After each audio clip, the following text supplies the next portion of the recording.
Salut, c'est François Bouet. Aujourd'hui, on se retrouve une nouvelle fois sur Dakar d'antan pour une nouvelle histoire de Jeff. Mais cette fois-ci, on va pas parler ni de moto, ni d'auto, ni de camion, mais on va parler un petit peu d'Afrique, ce qui est quand même le cœur du Dakar. Dakar 79, le bac de Gao. Lors de la toute première édition, c'est bien un 26 décembre que le rallye est parti de Paris pour la première fois, en 1978. Le parcours à l'époque traversait la France, l'Algérie, le Niger, le Mali et enfin le Sénégal. 10 000 km de course répartis sur près de 3 semaines de compétition. C'est donc pour plus de 20 jours d'aventure que les concurrents se sont engagés sans vraiment savoir d'ailleurs ce qui allait les attendre. Assurément une course, une aventure mécanique, formidablement humaine, mais aussi et surtout la traversée d'un continent que certains allaient découvrir pour la première fois, l'Afrique. C'est d'ailleurs Thierry Sabine, dans les premières pages de son règlement, qui invitait déjà au voyage par ce texte introducteur.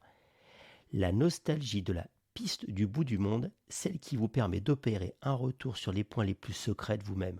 Sans doute un petit rappel de sa perte en plein désert en moto, où il est resté sans doute face à lui-même. Et il continue. Apporter à son imagination et à ses sens une grande bouffée d'oxygène et à sa raison une nouvelle forme de réaction, basé sur la découverte de l'espace libre et l'impressionnant, merveilleux désert et des multiples facettes surprenantes et attachantes de ces populations. Nous en avions besoin, vous en aviez envie. Voilà l'Afrique en une épreuve dont l'aspect sportif n'aura d'égal que la beauté des paysages traversés. Paris-Dakar sera la course africaine la plus complète du genre. Le classement ne s'y jouera pas sur les seules pistes du désert, mais sur 2 volets d'égale importance, le Sahara jusqu'à Niamey, puis l'Afrique noire des grands fleuves par les boucles du Niger et du Sénégal jusqu'à Dakar. Les concurrents seront d'abord éblouis par l'immensité saharienne et leur émotion sera décuplée lorsqu'ils verront, après 12 jours de désert, les rives verdoyantes du Niger, les singes roux et les perroquets verts des bords du fleuve, les crocodiles des marigots et les girafes de la savane, les bateaux à aubes de Mopti et les barques de la haute mer de Dakar. Tout au long des pistes de latérite, les bergers tout couleurs, les piroguiers sonono, les pêcheurs bozo, les montagnards songais et les nomades peuls. Allons-y ensemble. Et oui, c'était ça l'introduction de Thierry Sabine pour le premier Dakar. Le décor était planté, l'exotisme serait au rendez-vous et la course serait un prétexte à l'aventure au milieu d'un paysage somptueux, mais en perpétuelle évolution tout au long de l'avancée du rallye. Chaque concurrent a assurément une foule d'images en tête, un lieu, une piste, un coin d'enfer ou de paradis, gravé à jamais. Mais l'un des noms mythiques qui résonne pour tous, ou tout du moins pour beaucoup, et qui résonnera sur de nombreuses éditions, est une ville du Mali, Gao, qui pour cette édition 79 du rallye est également synonyme de journée de repos, la seule sur ces 3 semaines de course.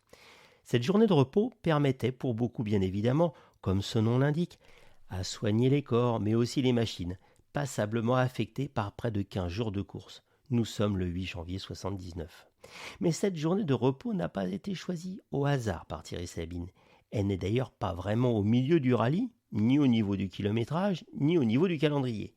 Mais il est indispensable pour TSO d'avoir une journée dans cette ville du Mali pour permettre à l'ensemble des concurrents de traverser le fleuve Niger sur le fameux bac.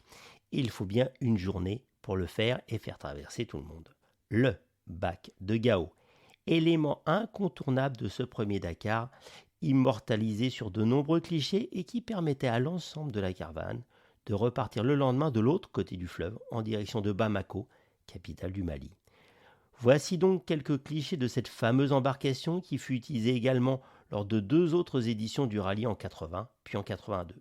Par la suite, le tracé et surtout l'augmentation considérable du nombre de concurrents ne permettra plus d'employer ce mode de passage et le bac ne sera plus utilisé sur un Dakar. Il restera ainsi en service pour la population jusqu'en 2006, avant qu'un pont ne rejoigne les 2 rives du fleuve, le pont Ouabaria. Le bac de Gao est donc définitivement à quai maintenant. Peut-être même a-t-il à tout jamais disparu, usé et érodé par le temps. Mais il a à coup sûr marqué de son empreinte les souvenirs pittoresques de la toute première édition du Dakar. Merci à Jeff pour ce texte et à Thierry Sabine, bien sûr. Et à bientôt pour une nouvelle histoire un peu plus avec des moteurs, mais celle-ci était importante comme étant un peu l'initiatrice de toute cette série. À bientôt.